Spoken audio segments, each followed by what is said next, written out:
kidnapping of 21 international human rights workers attempting to deliver needed aid to a besieged people is an outrage, but it is hardly an isolated one. Since its founding in 1948, the State of Israel has regularly kidnapped and tortured Palestinians, throwing them into forgotten prisons where they can languish for years. Today, over 11,000 Palestinian political prisoners, without benefit of due process, some never even charged, men, women and children, endure torture and isolation in Israeli jails, outdoor prison camps and secret black sites. They come from all walks of life: doctors, journalists, parliamentarians, workers, resistance fighters, homemakers, students and others. They are our sisters and brothers.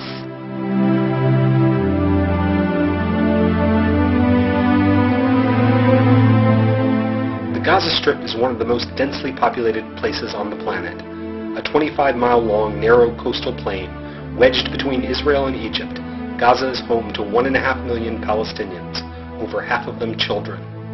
Most of its population are refugees or their descendants, driven out of Israel during its founding in 1948. Surrounded by 40-foot-high walls of iron and steel, Gaza has only 3 points of entry or exit: the border crossings with Israel, the crossings with Egypt, and the sea.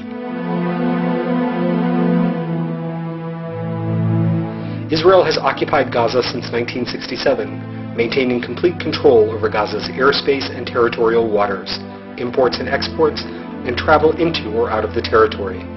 Since January 2006, Israel has subjected the Gaza Strip to an increasingly severe blockade, restricting the ability to import fuel, spare parts, and other necessary materials. Compared to December 2005, less than 20% of the supplies needed for normal trade are allowed into Gaza by Israel, and foreign investment has fallen off by over 95%. As a consequence, the economy has completely collapsed. Most of Gaza's industrial plants have been forced to close, causing steep increases in unemployment, poverty, and childhood malnutrition rates.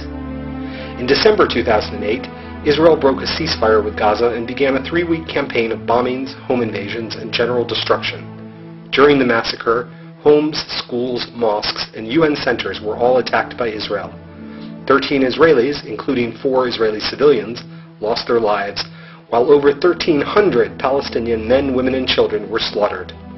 Since the end of the massacre, it has become harder than ever to bring in humanitarian relief, reconstruction aid, or developmental supplies. According to a recent report from the Red Cross, the people of Gaza are now trapped in despair.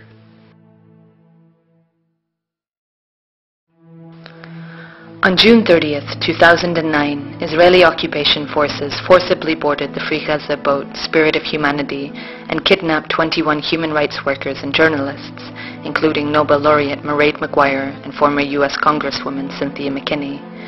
The group was on their way to deliver much-needed humanitarian and reconstruction supplies to besieged Gaza. The 21 passengers aboard the Spirit of Humanity have been jailed for attempting to break into the prison that is Gaza and to provide some small relief to the members of our common human family who are imprisoned there for the crime of simply being Palestinian.